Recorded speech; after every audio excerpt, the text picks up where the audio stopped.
Okay, we're going to go ahead and get started. I sent out an email. Shame on me. I sent it out late because in my head, I just couldn't get it straight that today was Tuesday and not Monday. Completely forgot that I was presenting a webinar this morning.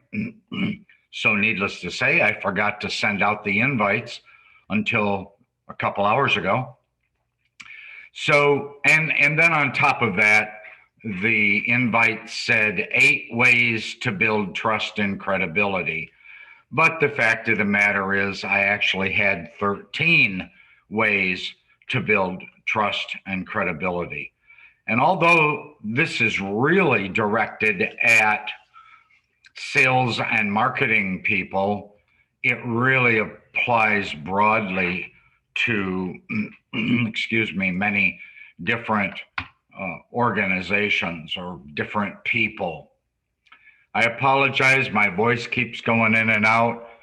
Many of you know I was down in bed for about 16 or 17 days, including a stay in the hospital with pneumonia.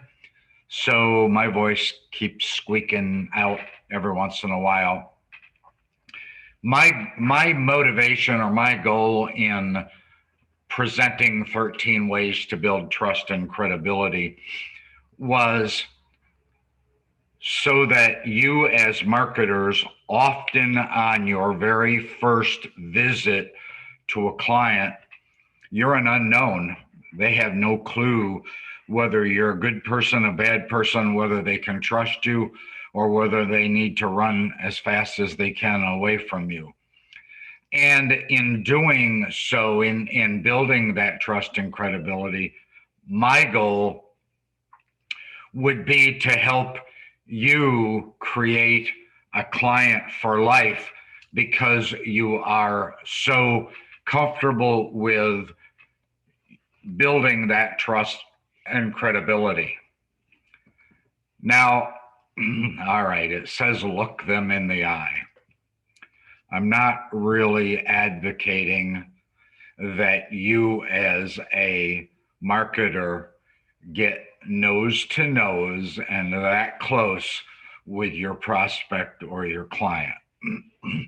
That's probably, well, it's certainly inappropriate. It might even be creepy.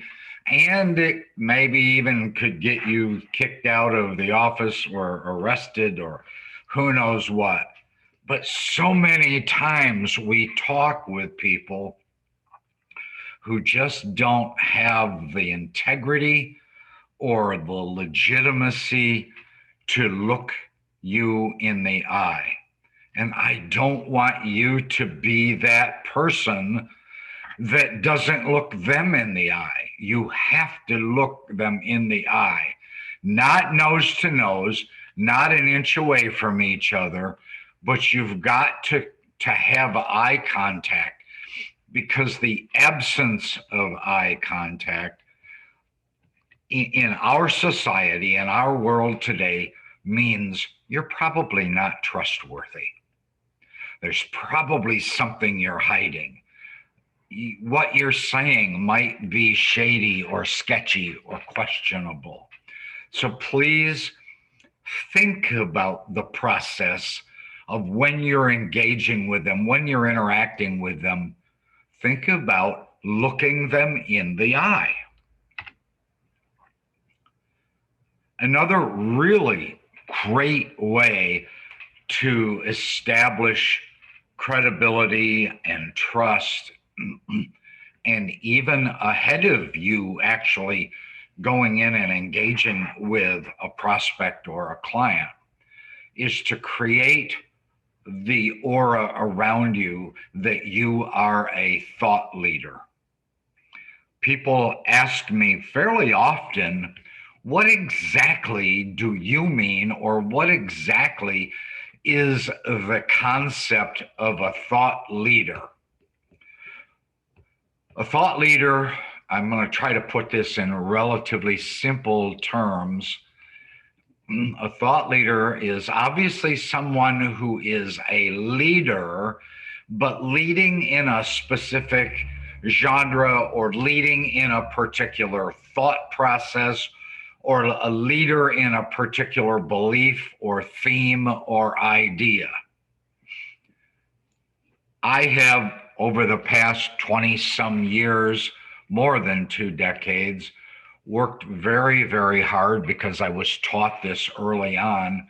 I've worked very, very hard to position myself as a thought leader. And one of the ways that I have done that is by blogging. And we're going to talk about it in a few slides from now. But being a thought leader positions you as credible, believable. It positions you as an authority in your field or your topic or the thing that trips your trigger.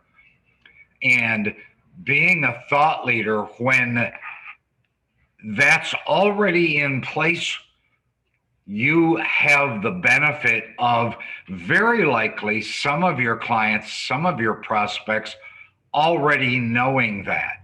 And interestingly enough, if you are really, really aggressive at being a thought leader, it will become very apparent when your prospect or your client Googles you, and all of a sudden, there's your name 10 times on the first page, and 5 times on the second page, and 4 times on the third page about the specific topic that you are passionate about and you have spent time expounding upon. So being a thought leader is so vital and so important to establishing credibility. It kind of goes along hand in hand with the concept of providing social proof. Part of being a thought leader is and includes establishing social proof. That means that you are active on Facebook. And I don't mean where you're constantly just trolling, needling somebody sarcastically, or constantly expounding your political view or your religious view. And I'm not telling you not to do those things because I do them, but that alone doesn't establish social proof. One of the very, very best ways to establish social proof on the social media is by way of LinkedIn. LinkedIn is your single number one most powerful source for establishing yourself as a thought leader, for your credibility, your believability. And then there are lots of others, short YouTube videos on a specific topic, or a very narrow topic where your YouTube video might only be 2 or 3 minutes long. Instagram, Pinterest are all really great sources to position yourself as a thought leader and advance the social proof that you really need. Twitter, although Twitter is like Facebook, somewhat controversial today because of all of the political flack that's gone on, and even sometimes Facebook and Twitter's political position. But Twitter is another great, fast, simple, easy way to establish your thought process, your beliefs, your position on a given topic. And again, it does not have to be political. This used to be one of the things that I dreaded the most. Partly why I dreaded this is because I did not know how to network. I pictured and believed that networking was going to a Chamber of Commerce after hour cocktail hour, or attending a BNI meeting, or being a member of and participating in a Blue Goose organization. And there are lots and lots of networking organizations out there, from hotel associations to BOMA to IFMA to the PHCC. There are lots and lots and lots of organizations that you can participate in a given month and network with. I thought 25 years ago that networking was walking in with a pocket full of your business cards and handing out as many business cards as you can and collecting as many business cards as you could. That's not networking. In fact, for me, that was just a nightmare. I dreaded it. I dreaded that fake smile, the fake handshake, the pretend that I really cared about their information, and smiling and smiling and smiling until my jaw hurt. That's not networking. Networking today, even in networking in the format of a Zoom group meeting, networking is where you are listening more than you're talking. You're asking a specific person question after question after question that are legitimate, they're deep, they're thought-provoking. They make the other person feel like, oh my gosh, these are really deep questions. This Dick Wagner guy, he is really great. And then they ask you for your business card. And networking isn't where you work the room with the intention that I'm going to speak to everyone there, and I'm going to give my business card out and collect a business card from everyone there. You should, if you can, know generally who's going to be at those meetings. And then in your head, over the course of the next hour or so, plan to seek out 2 or 3, maybe 4 specific people that you believe will be there, and have already done your homework. You've done some sort of soft cyber stalking of them. You've read your CRM notes. You know a little bit about them. And so you find ways to engage them with deep, thought-provoking questions after you seek them out. And that's true networking. Networking does not mean if there's 30 people in the room, you got to shake hands with and exchange business cards with 30 people. Probably one of the most challenging and difficult parts of becoming a thought leader and interacting with people is starting and creating and maintaining a blog. You can have a blog. It could even be an extension of your company website where you have a blog tab, and they can click on that tab, and that's where you add in articles, short articles that you write, or a running scenario or commentary on a particular topic or theme. And when I speak about this at public events, and when I am in front of classes and encourage them to blog, I get glazed eyes. I get people fidgeting and looking down at their notes and their paperwork and pretending to write and pretending that, oh, yeah, I got to do that. But the sad part is that most people will tell you, I'm not a very good writer. If you're not a very good writer, you're probably not going to want to write a 4 or 5 or 6 or 700 word short white paper on a particular topic. But you should be, and you should be learning how to do that. One of the easiest ways to learn how to do that is to get in the habit of writing short posts. And a short post is maybe 3 or 4 sentences at most. And almost everyone, unless they're absolutely totally illiterate, can write 4 sentences. My 6 and 7-year-old grandsons can write 3 or 4 sentences. They're not real fancy. They're a little concerning about their grammar and their punctuation and their spelling, but they can get it done.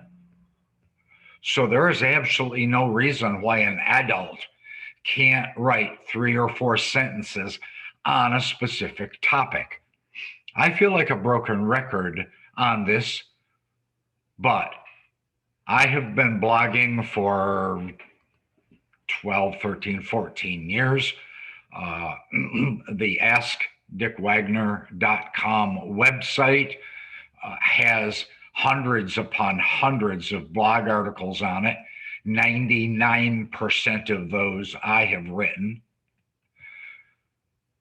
The CrestNetwork.com website has hundreds of blog articles on it, of which Bill Giannone and I have written the vast majority of those. CrestLibrary.com has hundreds upon hundreds of articles that Bill and myself and maybe Brian Brainerd at Restoration Academy, John Covender, who's a public adjuster, have written these articles. And there are even, in addition to the articles, dozens upon dozens of short videos that we have done. And yeah, I'm not even talking about that here, but none of us, or very, very few of us, like to see ourselves on video. I'm on live camera right now, and it isn't a warm and fuzzy feeling. We're critical of ourselves. It's like, geez, do I really look like that? But it's so vital to building your credibility and elevating people's trust in you. So the last part of this, commenting, one of the great ways that you can get a touch, you can get a recognition, you can get people to notice you, is to save Pinterest posts that other people do to your Pinterest account, to comment or like or retweet on Twitter, to comment or like or even share Facebook posts.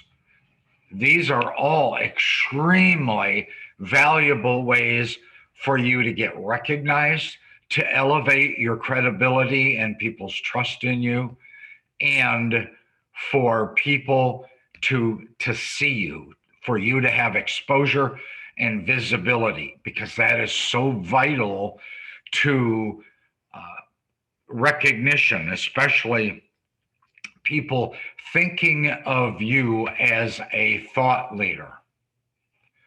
Another great way is to seek out others' thoughts and others' opinions. And, you know, we all do that. The hardest part of that is to do it without judgment.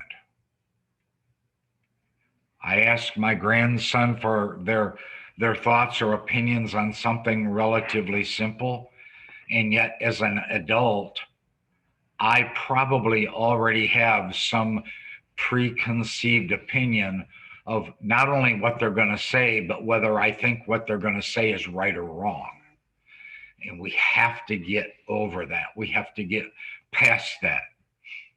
When we ask for someone's thoughts or their opinions, we can't then turn around and point fingers at them and disagree with them and argue with them and strive to show them or tell them how wrong or misguided they are. At a bare minimum, even if we don't agree with them, keep your mouth shut and listen and hear them out. And I know I'm preaching this, and as a preacher, I better be doing this myself, and it's not easy. Folks, it is not easy to ask for someone's thoughts or opinions and then not have a judgment about it. It's very, very hard. We have to strive toward that, even though it's extremely difficult. This is something I do far better than I used to, but I'm still weak at it. And that is focusing on the other person in an active manner. And by that, I'm saying focusing will include listening to them, but there are lots of other parts of focusing include besides just listening. Focusing is on being present, being in the present, being part of their engagement, their conversation, be part of their pain, being in their shoes in some fashion. That's part of the focusing problem or the focusing challenge. And some of us do it very well. I walk away from some discussions and meetings thinking, wow, that person's great. And yet, then I start to realize they were totally focused on what I had to say. And so that's how I feel when they're totally focused and engaged on and into me. So that's extremely important. Listening with your full presence. It's one thing to listen, it's another thing to understand. If you notice that picture there in the middle of the screen, understand is the exact same puzzle shape that would fit in a shrunk down manner, fit in the spot that says listen. When you listen with understanding, it's an eye opener. And one of the very best ways you can listen is ask a really critical question and then shut up and let them answer. You know, the famous statement, he who speaks first loses, after the question has been answered. That's, you hear that from the lawyers all the time. When you ask a question, a thought-provoking, interesting question that your prospect or your client or that person you're in front of, when you ask them that critical question, then you have to be strong enough, have enough willpower, enough guts to shut up, keep your mouth closed, and listen and wait and wait and wait for them to answer. And you know what? Boy, that's a long time, wasn't it? That silence probably went almost 4 seconds. And for all of you listening, that's a long time to be silent. I recommend that you are silent for 5 or 6 or 10 or 15 seconds. And that just seems like roaring loud silence. But that's the way you have to ask questions and then stop talking and wait for the answer. When you can do that, remember, they're also feeling uncomfortable, but they're trying to not respond in many cases, or they're struggling in their own mind to come up with the right answer. It's interesting. You can go to Jersey, New York, uh, especially up in that New England area, and the folks drive fast and they talk fast. And then you can go into Western New York, excuse me, Ohio, excuse me, Pennsylvania, Indiana, and further west. And the Midwesterners, like me, we talk slower. We process things slower. We think more about what we're going to say before we say it. We are not geared, trained, taught. We aren't in the culture to talk rapid fire like they are on the East Coast. And yet, I find that those folks on the East Coast struggle harder to ask a question and then wait in silence for the answer. But when you do that, it demonstrates that you're listening with your full presence and that you are waiting to hear their answer. And when they answer, they feel like you're fully engaged with them. You're listening. They feel like you care. They feel like you're walking in their shoes. What kind of questions do you ask them? You ask the other person about those things that they struggle with. In other words, like this lady in the picture, she's got a headache. Well, maybe she has a headache related to an issue in her business.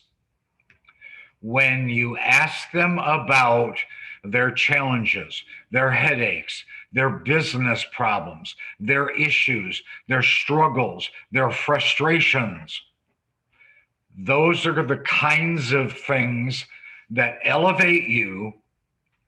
They raise your credibility, and it demonstrates to them that you care, you're listening, that what they have to say is important. And when they share their troubles or their headaches or their frustrations with you, some of their burden feels relieved.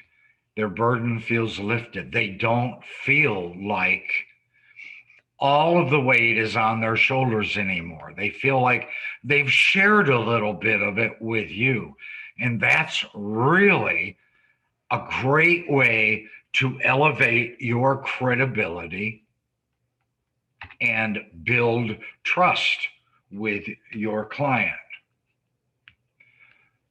Establishing time constraints early on in your conversation or your engagement with them also puts them at ease. What do I mean by that? It might go something like this. Hi, Rachel. Great to see you today. Hey, look, I only have about 5 minutes. I've got another appointment right after this one, but I wanted to say hi. I wanted to see if there are any jobs on your desk that I could help you with. So I'm out of here in 5 minutes. What that does, it doesn't make the person feel like you're cutting them short. What it does is it frees them up to feel like I don't have to make idle conversation. I'm not going to be forced into wasting a lot of my time.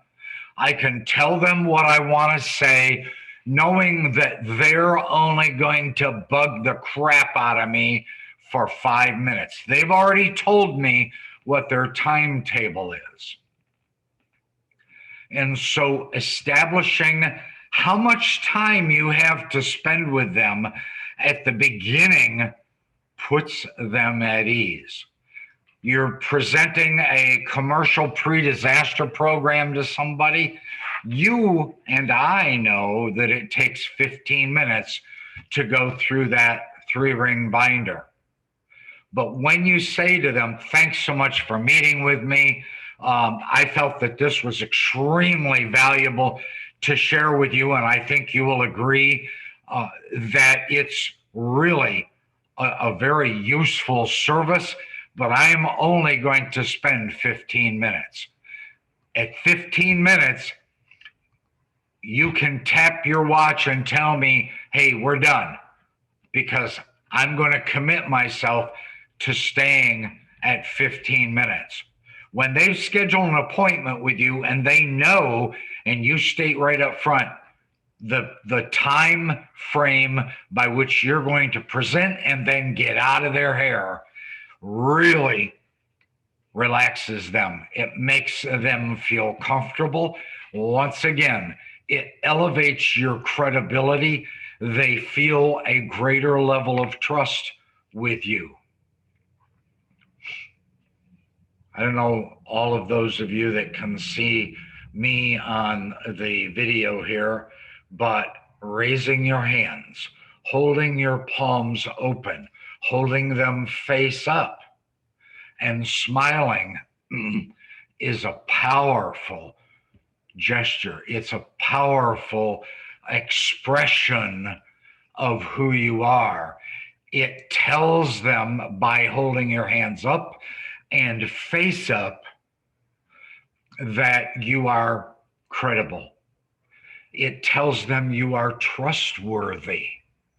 When you close your fists, when you stand or hold your palms down, or you fail to smile, it demonstrates questionable behavior.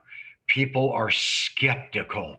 And when they're skeptical, hey, fact of the matter is, bottom line, they simply don't trust you.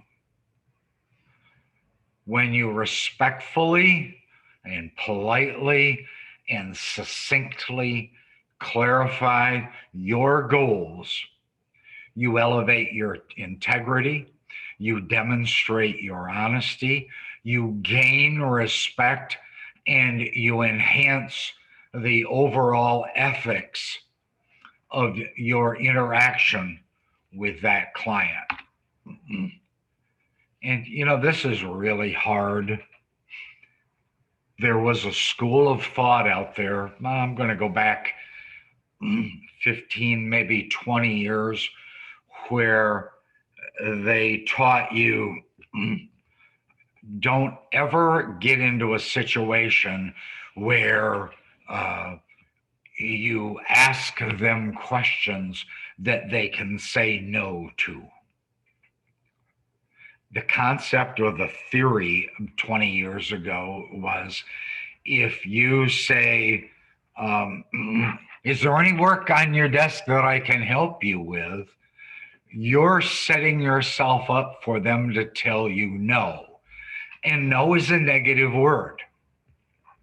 And you could follow up with some other questions that they can also tell you no. And, you know, and the thought process again was, the more no's you get, the more negative the conversation, and a negative conversation does not lead you to doing business with each other. That has completely flipped. It's completely changed. And now the philosophy which I accept, I believe, and I encourage is right out of the gate when you're doing a presentation with somebody. I like to start it out by saying, hey, if this is not right for you, I want you to tell me it's not right for you.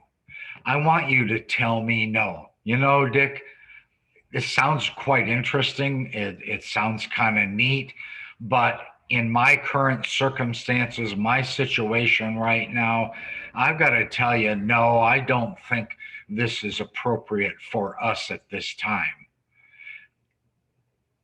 When I encourage someone to say, hey, it's okay to say no, the odd thing happens psychologically with your prospect.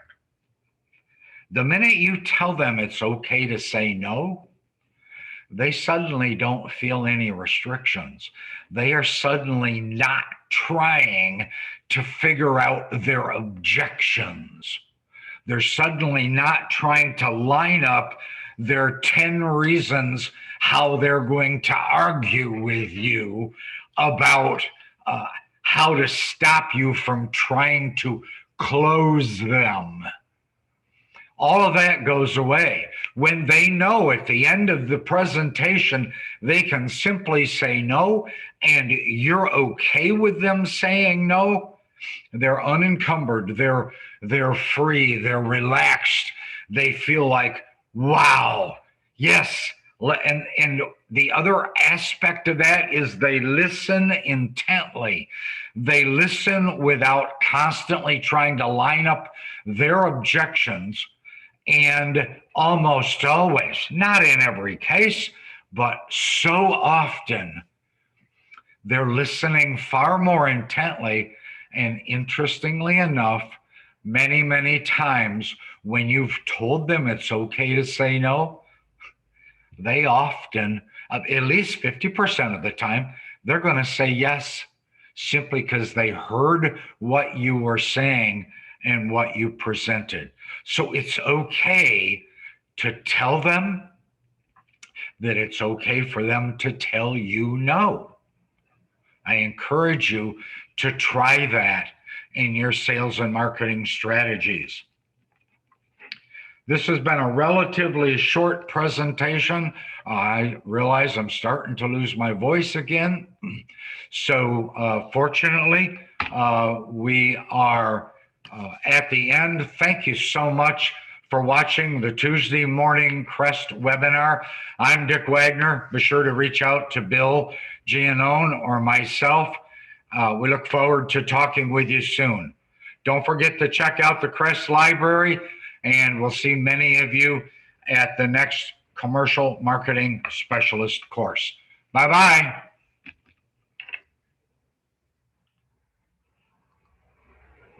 How many people do you have?